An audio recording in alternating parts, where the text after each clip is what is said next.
21 नवंबर 2001 पाकिस्तान की Mianwali central jail. एक कैदी कोठरी नंबर 27 में अपनी अंतिम सांसें गिन रहा था।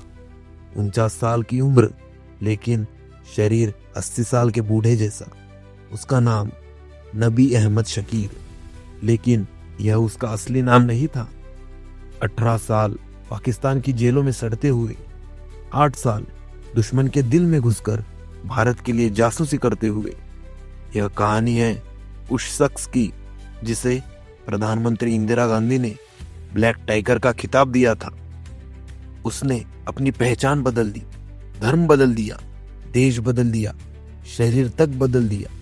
पाकिस्तान आर्मी में मेजर बना, शादी की, बच्चा पैदा किया और 8 साल तक कोई नहीं जान पाया कि वो भारतीय है।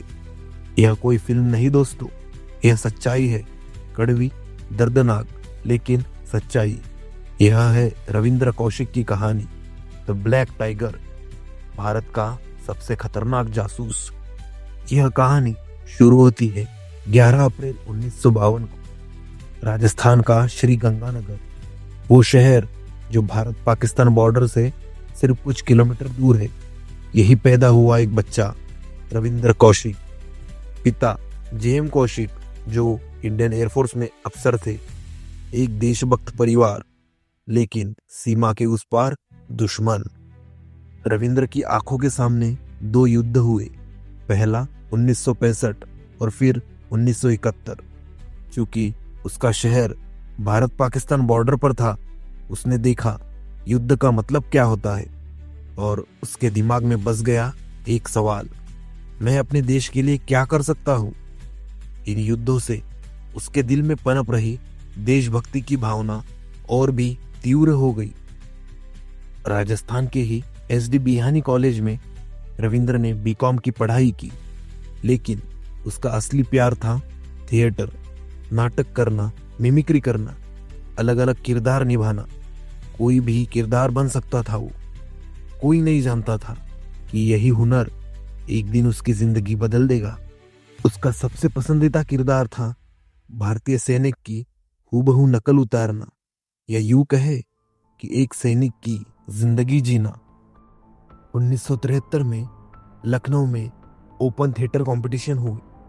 रविंद्र ने एक मोनो एक्ट किया, एक भारतीय सैनिक जो चीनी यातना सह रहा था, लेकिन कोई जानकारी नहीं दे रहा था। खूब तालियां बजी, खड़े होकर लोग तालियां बजाने लगे। लेकिन उस दिन दर्शकों में कुछ खास लोग भी बैठे थे, सूट बूट पहने, जिनके चेहरे के भाव काफी गंभीर थे। वे थे रॉ, यानी रिसर्च एंड एनालिसिस विंग, जो भारत की विदेशी खुफिया एजेंसी है।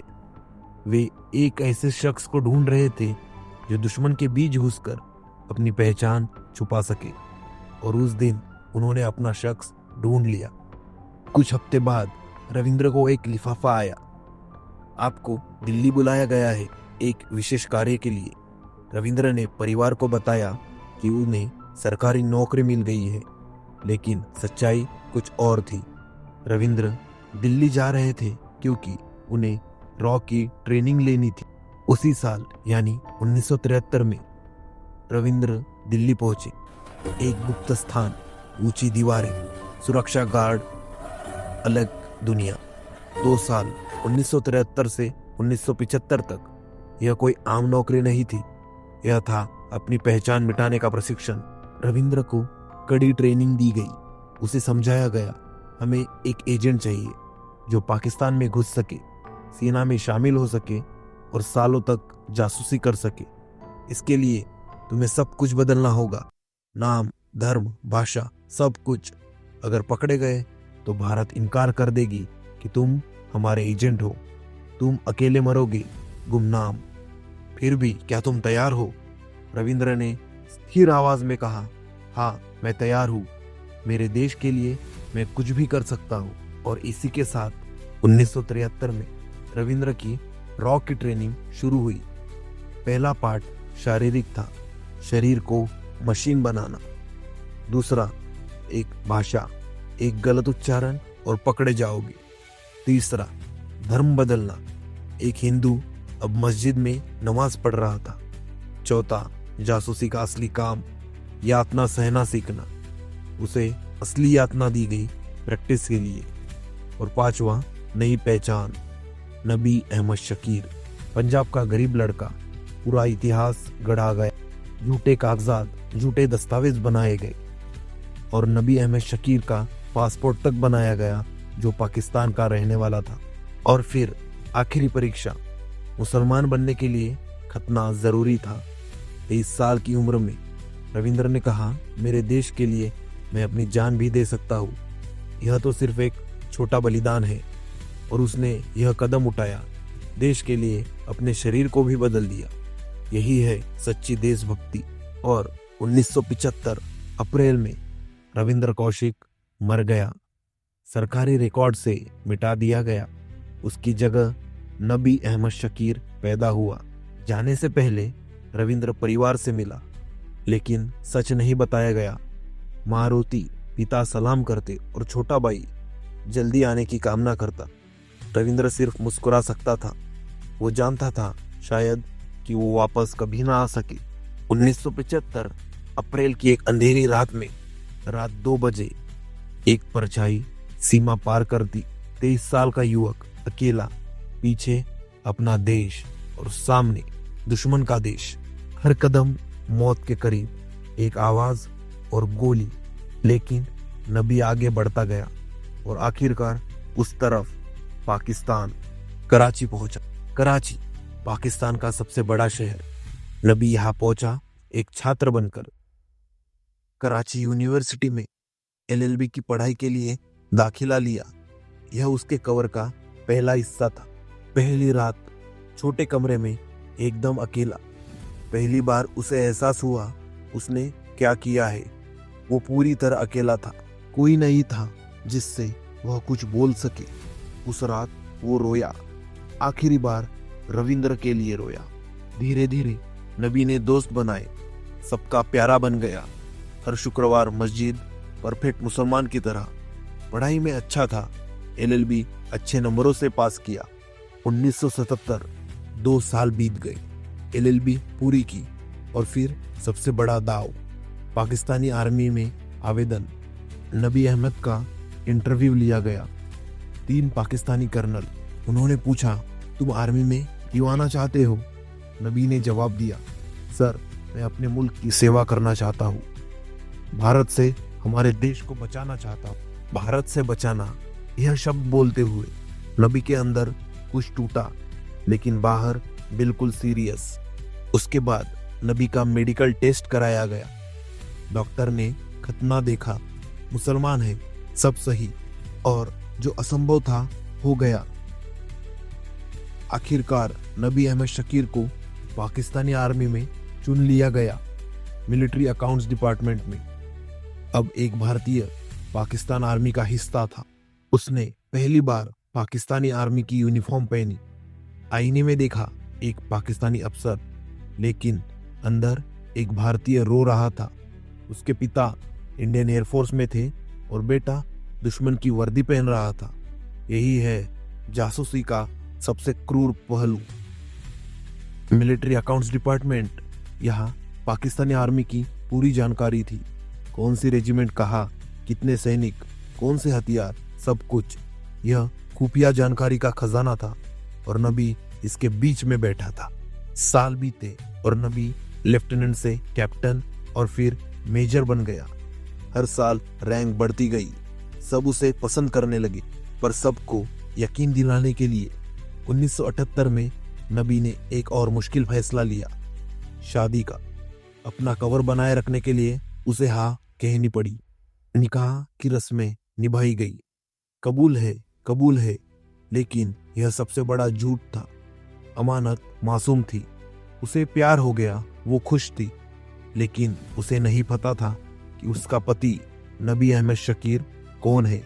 यह शादी एक मिशन का हिस्सा था, उसे नहीं पता था। नबी रोज एक सामान्य पति की तरह घर आता था, साथ खाना खाता था, हंसता था, लेकिन यह सब नाटक था, सब झूठ था। शादी के 1 साल बाद ही नबी और अमानत को एक बेटा हुआ। जब नबी ने उसे गोद में लिया वो रो पड़ा। अंदर ही अंदर कहने लगा, मैं तुम्हारा बाप तो हूँ, लेकिन जब तुम्हें पता चलेगा कि मेरी असलियत क्या है तो तुम मुझसे नफरत करोगे। यही है एक जासूस की दोहरी जिंदगी का दर्द। 1979 में सिर्फ एक बार नबी भारत लौटा, वो भी भाई की शादी के लिए। उसने अमानत को बताया कि वह गल्फ जा रहा है। जब वो भारत पहुंचा, माँ ने देखा लेकिन उसे पहचान नहीं पाई। फिर समझी, गले लगाना चाहती थी, रोना चाहती थी, लेकिन नहीं कर सकती थी। कुछ घंटे साथ रहा, कोई बात नहीं, बस मौन। और फिर वापस रविंद्र कौशिक झूठ की दुनिया में आ गया और नबी अहमद शकीर बन गया। फिर एक बार 1979 में नई दिल्ली में रिसर्च एंड एनालिसिस विंग के हेडक्वार्टर में एक कोड नेम की फाइल का नाम था ब्लैक टाइगर। पिछले महीनों से जो रिपोर्ट्स आ रही थी अविश्वसनीय थी, इतनी सटीक और इतनी खतरनाक थी कि प्रधानमंत्री इंदिरा गांधी खुद उन्हें पढ़ती थी। उन्होंने ही दिया था ब्लैक टाइगर का खिताब रविंद्र कौशिक को, क्योंकि वह बाघ की तरह दुश्मन के इलाके में छुपा था।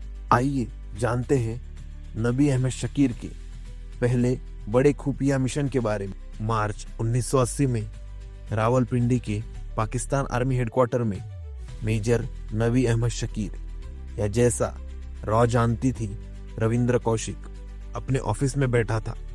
उस दिन उसके डेस्क पर एक फाइल आई, एक गोपनीय फाइल। कवर पर लिखा था ऑपरेशन फ्रंटियर असॉल्ट। नबी ने धीरे से फाइल खोली और जो उसने पढ़ा उससे उसका दिल धक से रुक गया। 15 अप्रैल 1980, सिर्फ 3 हफ्ते बाद, पाकिस्तान राजस्थान सीमा पर सरप्राइज अटैक की योजना बना रहा था। 3 रेजिमेंट्स, 5000 सैनिक, रात 2 बजे का हमला सेक्टर 12 पर। भारत को बिल्कुल पता नहीं था। फाइल में पूरी डिटेल्स थी, कौन से ट्रूप्स कहाँ जाएंगे, कितने टैंक्स होंगे, कौन से रूट्स यूज होंगे, सब कुछ। नबी जानता था अगर यह हमला सक्सेसफुल हुआ तो हजारों भारतीय सैनिक मारे जाएंगे।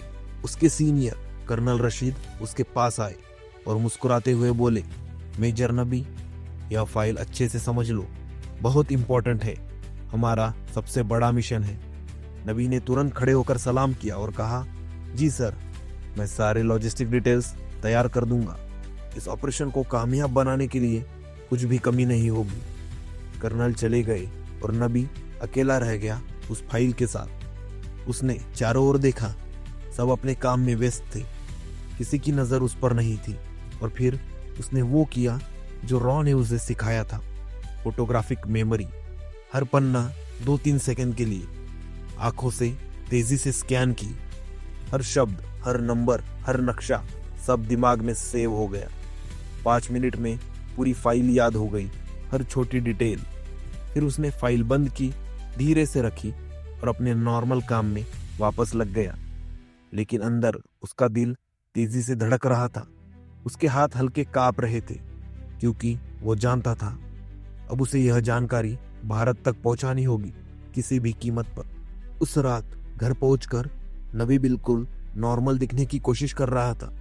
उसकी पत्नी अमानत ने मुस्कुराते हुए पूछा, बहुत थके लग रहे हो, खाना लगाऊं? नबी ने कहा, हाँ, बस थोड़ा फ्रेश हो लूं। वो बाथरूम में गया, दरवाजा बंद किया और नल खोल दिया जोर से ताकि आवाज बाहर न जाए। फिर पहली बार 8 साल में उसका मास्क टूट गया। उसने सिर हाथों में ले लिया, मुंह खोला लेकिन कोई आवाज नहीं निकली, बस एक साइलेंट स्क्रीम। उसके दिमाग में सिर्फ एक ही सवाल था, 15 अप्रैल, 3 हफ्ते, 5000 पाकिस्तानी सैनिक भारतीय सीमा पर हमला करेंगे। अगर मैंने कुछ नहीं किया तो हजारों भारतीय सैनिक मारे जाएंगे, लेकिन अगर मैंने यह जानकारी भेजी और पकड़ा गया तो अमानत, मेरा बच्चा, क्या होगा उनका? एक पल के लिए उसकी आंखों के सामने आया अमानत की मुस्कान, बच्चा अब्बू कहते हुए, फिर वही बच्चा रोते हुए जब उसे पता चलेगा कि उसका बाप झूठा था। नबी ने सिंक का किनारा पकड़ा बहुत जोर से, फिर उसने गहरी सांस ली, पानी में मुंह धोया, आईने में देखा और मास्क फिर से लग गया। नबी अहमद शकीर वापस आ गया था। उसने फैसला कर लिया था, जो भी हो यह जानकारी भारत तक पहुंचनी चाहिए। 25 मार्च 1980 सुबह 6 बजे लाल किला पार्क रावलपिंडी में नबी कैजुअल कपड़ों में हाथ में अखबार लेकर पार्क में घुसा। बाहर से वो एक नॉर्मल वार्निंग वॉक पर दिखता था, लेकिन अंदर हर नव तनी हुई थी। हर 10 सेकंड में वो पीछे देखता, कोई फॉलो तो नहीं कर रहा, किसी की नजर तो नहीं, क्योंकि वो जानता था ISI हर जगह है। एक गलती और सब खत्म। वो एक स्पेसिफिक बेंच की ओर बढ़ा। तीसरी बेंच बरगद के पेड़ के नीचे, रॉक के साथ पहले से तय जगह। चारों ओर फाइनल चेक किया, कोई नहीं देख रहा था। वो बेंच पर बैठ गया, अखबार खोल लिया, नॉर्मल पढ़ने का नाटक किया, लेकिन अखबार के नीचे एक छोटा कागज था, बहुत टाइटली फोल्डेड। उस पर कोडेड मैसेज था। मैसेज का मतलब था 15 अप्रैल 1980 रात 2 बजे सेक्टर 12 राजस्थान, 5000 सैनिक, 3 रेजिमेंट्स, अटैक प्लान कंफर्म्ड। बस इस नोट को बेंच के नीचे छुपाना था, एक स्पेशल स्लॉट में। लेकिन तभी एक पुलिस ऑफिसर आ गया। नबी का दिल धक से रुक गया, लेकिन चेहरे पर कोई एक्सप्रेशन नहीं आने दिया। ऑफिसर ने आराम से पूछा, सुबह सुबह अखबार, आप रोज यहाँ आते हैं? नबी ने मुस्कुराते हुए कहा, जी हाँ, सुबह की सैर करता हूँ, यहाँ शांति मिलती है। ऑफिसर बात करने लगा, वही खड़ा रह गया। नबी के दिमाग में सिर्फ एक ही बात थी, समय निकल रहा है, 7 बजे तक दूसरा एजेंट आएगा पिकअप करने। अगर तब तक नोट नहीं छोड़ा तो सब बेकार। उसने क्विक थिंकिंग की, अच्छा साहब, मुझे जाना होगा, ऑफिस का टाइम हो रहा है। वो खड़ा हुआ और एक्सीडेंटली अखबार बेंच पर छोड़ दिया। ऑफिसर ने कहा, अरे अखबार। नबी रुक गया, दिल फिर से धड़का। अरे हाँ, लेकिन पढ़ लिया, आप रख लीजिए। ऑफिसर ने अखबार उठा लिया, लेकिन नबी ने पहले ही चुपके से नोट बेंच के नीचे हिडन स्लॉट में छुपा दिया था। नबी चला गया, पीछे मुड़कर नहीं देखा। नॉर्मल पेस पे ही चल रहा था, लेकिन अंदर उसका दिल 160 बीट्स पर मिनट पर धड़क रहा था। 30 मिनट बाद एक फ्रूट वेंडर आया, नाम था खलील, एक्चुअली रॉ का दूसरा एजेंट। वो ताज़ा सेब, मीठे सेब चिल्लाता हुआ बेंच के पास पहुंचा। एक लेडी ने सेब खरीदे और उसी ट्रांजैक्शन में खलील ने बेंच के नीचे से नोट उठा लिया। Smooth, professional. लेकिन तभी मिलिट्री जीप पार्क में घुसी। 2 ISI ऑफिसर्स बाहर निकले। सब लोग चेक करो, कोई सस्पिशियस एक्टिविटी तो नहीं, खलील ने सुना। लेकिन नॉर्मल वेंडर की तरह फ्रूट बेचता रहा। ISI ऑफिसर्स उसके पास आए, तुम रोज यहाँ आते हो? जी सर, रोज आता हूँ। लोग सुबह सेब खरीदते हैं। ISI ऑफिसर्स ने टोकरी दिखाने को कहा। खलील ने टोकरी आगे की, सिर्फ सेब थे, नोट उसकी पॉकेट में सेब था। ऑफिसर ने एक सेब काटा, टेस्ट किया, कहा मीठा है। ऑफिसर्स आगे बढ़ गए। खलील ने धीरे धीरे पार्क से एग्जिट किया। मिशन का दूसरा हिस्सा कंप्लीट हो गया। अभी यह नोट कॉम्प्लिकेटेड रूट से पहुंचेगा research and analysis wing India. लेकिन समय था, अभी 15 अप्रैल में 20 दिन बाकी थे। रिसर्च एंड एनालिसिस विंग के डायरेक्टर जनरल ने कहा, यह इंटेलिजेंस वेरीफाइड है, ब्लैक टाइगर ने कभी गलत इंफॉर्मेशन नहीं दी। हमारे पास 10 दिन है। आर्मी चीफ को इमीडिएटली इन्फॉर्म करो। अगली सुबह इंडियन आर्मी हेडक्वार्टर में इमरजेंसी मीटिंग हुई। आर्मी चीफ्स ने ऑर्डर दिए, सेक्टर 12 में तुरंत रीइंफोर्समेंट्स भेजो, लेकिन सीक्रेटली। पाकिस्तान को पता नहीं चलना चाहिए कि हमें उनकी प्लानिंग पता है। दिन में नॉर्मल एक्टिविटी और रात में ट्रूप मूवमेंट की जा रही थी। अगले 10 दिनों में भारतीय सेना ने चुपचाप एक जाल बिछा दिया। 10 दिन में भारतीय सेना पूरी तरह तैयार हो गई थी। पाकिस्तान सोच रहा था सरप्राइज अटैक होगा, आसानी से जीत जाएंगे, लेकिन असली सरप्राइज उन्हें मिलने वाला था। 15 अप्रैल 1980 रात 1:30 बजे राजस्थान सीमा पर पूर्ण अंधेरा था। पाकिस्तान साइड पर 5000 सैनिक अटैक पोजीशन में थे। टैंक्स और आर्टिलरी पूरी तरह रेडी। पाकिस्तान कमांडर ने विस्पर्स में ऑर्डर दिए, 2 बजे अटैक शुरू, भारतीय सैनिक सो रहे होंगे और हम आसानी से जीत जाएंगे। लेकिन इंडियन साइड में एक्चुअली भारतीय सेना पूरी तरह तैयार थी। पोजीशंस में छुपे हुए, नाइट विजन गॉगल्स पहने, artillery trend on Pakistan positions. Indian commander ने रेडियो पर विस्पर किया, सब यूनिट्स रेडी, आने दो उन्हें, फायर होल्ड करो जब तक मैं आदेश न दूं। ठीक 2 बजे पाकिस्तान ने अटैक लॉन्च किया, पर उसके 30 सेकंड बाद ही भारतीय आर्टिलरी ने एक साथ फायर किया। पाकिस्तानी टैंक्स हिट होने लगे, एक्सप्लोजन हर तरफ। पाकिस्तानी सोल्जर्स पूरी तरह शॉक में थे। पाकिस्तानी कमांडर चिल्लाया, वे तैयार थे, वे जानते थे, और कैसे? पाकिस्तानी कमांडर ने ऑर्डर दिए, retreat retreat. Complete chaos, Pakistan भागने लगा। पाकिस्तान के काफी सैनिक मारे गए, उनके टैंक्स एक्सप्लोड हो गए। ऑपरेशन फ्रंटियर असॉल्ट पूरी तरह नाकामयाब। पाकिस्तान की सोची गई आसान जीत एक बुरी हार में बदल गई। भारतीय सेना की ओर से 47 जवान मरे, लेकिन पाकिस्तानी कैजुअल्टीज 800 से अधिक थी। पाकिस्तान को आज तक नहीं पता कि इंटेलिजेंस कैसे लीक हुई, लेकिन रॉ जानती थी। ब्लैक टाइगर ने 5000 भारतीय सैनिकों की जानें बचाई थी। इसी तरह 1982 में Nabi Ahmad Shakir Pakistani army records room में पहुंचा। वह एक फाइल की तलाश में था और आखिर उसे फाइल मिल गई। फाइल पे लिखा था project 596 scientific personal and materials. उसने फाइल निकाली, खोली, और उसने जो पढ़ा उससे उसकी आंखें खुली की खुली ही रह गई। उसमें लिखी थी साइंटिस्ट की list, doctor Abdul Qadeer Khan, lead scientist. Location था कहूता रिसर्च लैबोरेटरीज, और आगे लिखा था materials received, enriched uranium 15 kg acquired. इसका मतलब था परमाणु बम। पाकिस्तान परमाणु बम बना रहा था, और यह सिर्फ योजना नहीं थी, वे बहुत आगे बढ़ चुके थे। 1984 तक पाकिस्तान न्यूक्लियर पावर बनने वाला था। अब यह इंफॉर्मेशन उसे भारत पहुंचानी थी। इसलिए अगले दिन इस्लामाबाद के क्राउडेड मार्केट में नबी कैजुअल कपड़ों में शॉपिंग करता दिखाई दिया। वो एक स्पेसिफिक बुक स्टोर में गया। यह रॉ का फ्रंट ऑपरेशन था। ओनर एक्चुअली इंडियन एजेंट था, कोड नेम वाइपर, पर असली नाम हमीद। नबी अंदर गया, लाउडली बोला, मुझे उर्दू पोएट्री की कोई अच्छी किताब चाहिए। यह कोड फ्रेज था, रॉ को पता था। हमीद ने रिकॉग्नाइज किया, जी मेरे पास मीर टाकी मीर का कलेक्शन है, पिछले वाले सेक्शन में। वे पीछे गए, कोई कस्टमर नहीं था वहां। नबी ने मैसेज दिया, बहुत जरूरी इंफॉर्मेशन है, न्यूक्लियर प्रोग्राम इंडिया को तुरंत पहुंचाना चाहिए।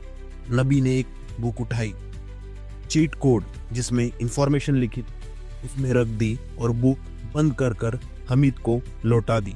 हमीद ने कहा, यह बुक आपके लिए रख देता हूँ, कल आकर ले जाना। पर इसका मतलब था मैं इनकोड करूंगा और इसे भेज दूं।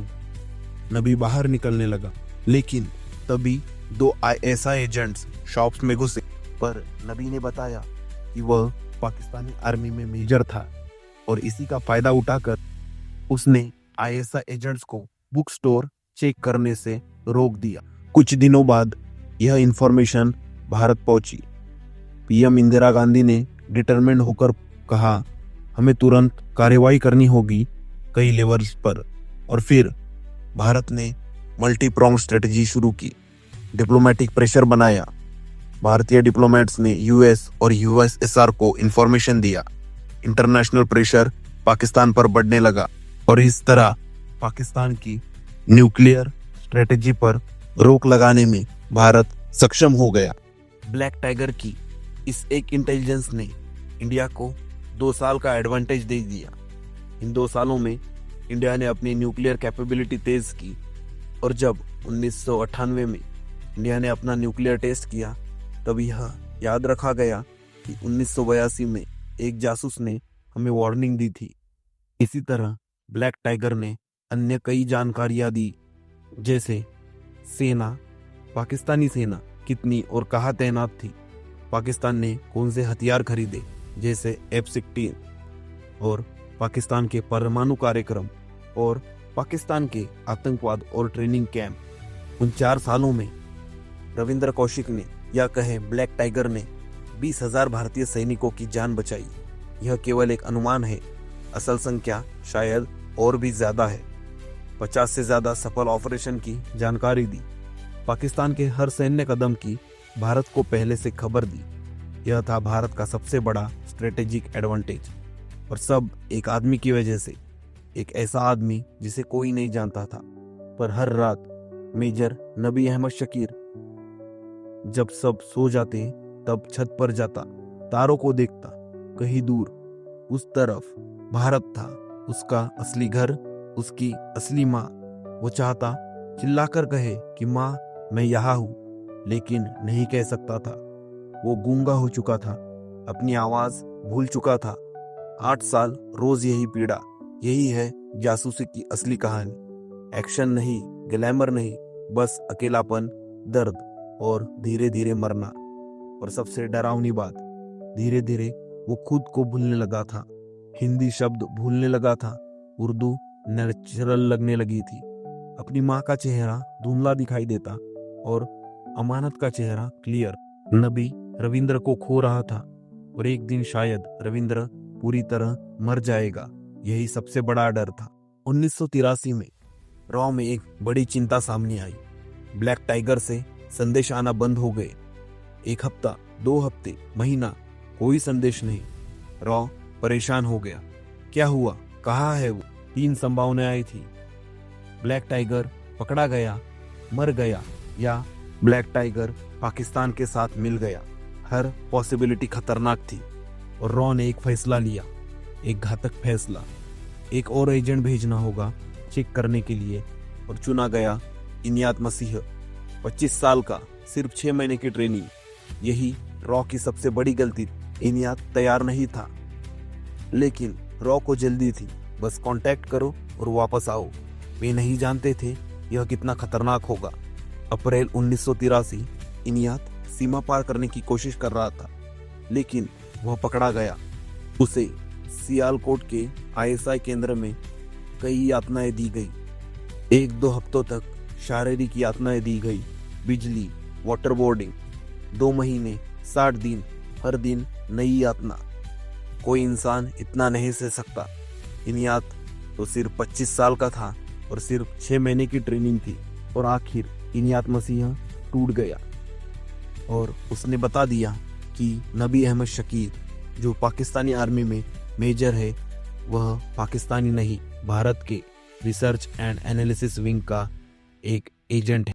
आईएसआई से पूरी तरह सदमे में चली गई। मेजर नबी असंभव, 8 साल से उनका भरोसेमंद अफसर, और वो भारतीय जासूस। उसकी सबसे बड़ी सुरक्षा विफल था। 8 साल तक पता भी नहीं चला, पर अब आईएसआई ने जाल बिछाया। मेजर नबी को सावधानी से पकड़ना होगा। अगर भाग गया तो सब खत्म हो जाएगा। पर मेजर नबी को इस बारे में कोई जानकारी नहीं थी। 21 सितंबर 1983, एक सामान्य दिन। मेजर नबी घर से तैयार होकर, यूनिफॉर्म पहनकर अपने ऑफिस के लिए निकले। जब मेजर नबी ऑफिस के गेट पर पहुंचे, गार्ड्स ने सैल्यूट किया, लेकिन आज कुछ ज्यादा ही गार्ड्स थे। सीनियर ऑफिसर्स आगे खड़े थे। नबी का दिल तेज धड़कने लगा। क्या हुआ? उसके मन में एक अजीब फीलिंग आई, लेकिन अब पीछे नहीं जा सकते। मेजर नबी कार से उतरा। कुछ कदम, और फिर 1 सेकंड में सब बदल गया। चारों तरफ से ऑफिसर्स, बंदूकें, 10-20, सब लोडेड। हाथ ऊपर करो अभी। नबी ने सब समझ लिया, लेकिन उसके चेहरे पर आश्चर्य नहीं, शायद राहत थी। 8 साल, हर पल इसी डर के साथ, और आज वो दिन आ गया। शायद वो चाहता भी था कि यह खत्म हो। नबी को जमीन पर धकेला गया, हथकड़ियां पहनाई गई। कर्नल महमूद, जो आईएसआई का सीनियर ऑफिसर था, नबी से कहने लगा, तुमने धोखा दिया, मैं तुम्हें अपना दोस्त मानता था। पर नबी शांत और स्पष्ट जवाब देता, मेरा नाम रविंद्र कौशिक है, मैं भारतीय हूँ, मैं हिंदू हूँ, मुझे अपने देश पर गर्व है, मैंने जो किया अपने देश के लिए किया। तुम मुझे मार सकते हो, लेकिन मैं माफी नहीं मांगूंगा। कोई माफी नहीं, कोई पछतावा नहीं। यह था एक सच्चे सैनिक का जवाब। तब रविंद्र कौशिक को जीप में बिठाया गया। दूर से अमानत देख रही थी। किसी ने बताया, तुम्हारा पति भारतीय जासूस है। अमानत वही बैठ गई जमीन पर। उसकी दुनिया टूट गई। वो भी विक्टिम थी, मासूम, लेकिन जासूसी में सब टूटते हैं। रविंद्र कौशिक को आखिरी बार सियालकोट जेल के बाहर देखा गया। सियालकोट जेल के गेट खुलने के बाद जीप अंदर गई, गेट बंद हुए और रविंद्र कौशिक अंधेरे में गायब हो गया। यही से शुरू हुई उसकी असली सजा, अगले 18 साल नरक में। सियालकोट जेल में लोगों को तोड़ा जाता है पूरी तरह, लेकिन रविंद्र को तोड़ने की कोशिश की गई, लेकिन वो नहीं टूटा। आईएसआई चाहती थी जवाब। रॉ में हैंडलर कौन और कितने एजेंट हैं, क्या जानकारी दी, कौन से पाकिस्तानी अफसर भारत के लिए काम करते हैं। हर सवाल एक नई यातना के भी कई प्रकार, शारीरिक मार, बिजली तार झटके और नींद से वंचित करना, बर्फ पर लिटाना, और अंतिम थी सबसे क्रूर, एकांत, अंधेरा, कोई आवाज नहीं, महीनों तक, पागलपन की कगार। रविंद्र अंधेरे में खुद से बातें करता, मैं कौन हूं, पर दाद देनी पड़ेगी उस एजेंट की। रविंद्र ने एक भी नाम नहीं दिया, एक भी कांटेक्ट नहीं बताया, कोई सीक्रेट नहीं खोला। आईएसआई हार गई। पहली बार किसी को तोड़ नहीं पाए आईएसआई की सियालकोट जेल। 1985 में रविंद्र को कोर्ट मार्शल किया गया। फैसला सुनाया गया, दोषी, मौत की सजा, गोली मारकर। पर रविंद्र ने कोई रिएक्शन नहीं दिया। शायद वह चाहता भी था कि यह सब कुछ खत्म हो जाए। कुछ महीनों बाद पाकिस्तानी सुप्रीम कोर्ट ने मौत की सजा बदलकर आजीवन कारावास की सजा सुना दी। 1985 से लेकर 2001 तक 16 साल एक जेल से दूसरी, सियालकोट, कोट लखपत, मियांवाली।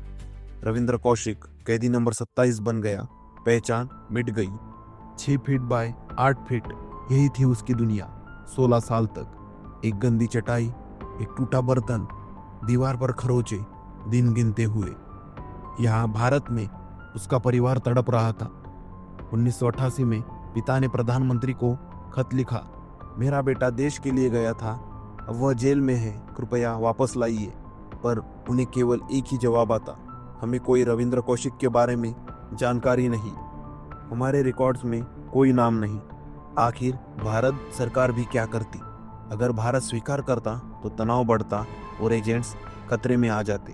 तो बेहतर था रविंद्र को भूल जाओ, मरने दो चुपचाप। रविंद्र ने 1990 में खत लिखा, मैं रविंद्र कौशिक हूँ, मैंने 20,000 जानें बचाई, अब मैं यहाँ मर रहा हूँ, क्या कोई याद करता है मुझे? सन 1995 के खत में रविंद्र ने लिखा, मुझे टीबी हो गई है, दवाएं नहीं मिलती, मैं बस जीना चाहता हूँ थोड़ा और। वही सन 1998 में रविंद्र ने खत में लिखा, क्या भारत जैसे बड़े देश के लिए कुर्बानी देने वालों को यही मिलता है? मैंने सब दिया पर भारत ने मुझे भुला दिया। हर खत एक गुहार, लेकिन कोई जवाब नहीं आया और कभी नहीं। जेल में रविंद्र को गंदा खाना, दूषित पानी, बीमारियां, कोई दवा नहीं, और हर रोज पाकिस्तानी कैदी मारते, भारतीय कुत्ते। 16 साल ऐसे ही कोई इंसान इतना नहीं सह सकता। पर रविंद्र कौशिक वह इंसान नहीं, एक लोह पुरुष था। हर साल उसकी जीने की उम्मीद कम होती जा रही थी। अब रविंद्र अंदर से मर गया था, शरीर जी रहा था, आत्मा बहुत पहले मर चुकी थी। 18 नवंबर 2001 मियांवाली जेल में कोठरी नंबर 27 में रविंद्र अपनी आखिरी सांसें ले रहा था। 49 साल, लेकिन 80 साल जैसा शरीर, टीबी, फेफड़े खोखले, दिल रुक रहा था, कुपोषण, लेकिन सबसे घातक, टूटी हुई उम्मीद। मरने से 3 दिन पहले आखिरी खत कांपते हाथों से रविंद्र ने लिखा, मुझे लगता है मेरा समय आ गया है, मैंने भारत के लिए सब दिया।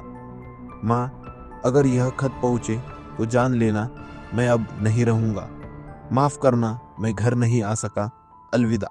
21 नवंबर 2001 को सुबह 6 बजे गार्ड कोठरी खोलने लगा। उठो, पर कोई जवाब नहीं आया। गार्ड ने जब अंदर देखा, रविंद्र कौशिक सो रहा था, हमेशा के लिए, चेहरा शांत। पहली बार 26 सालों में शांति, कोई दर्द नहीं, बस खामोशी।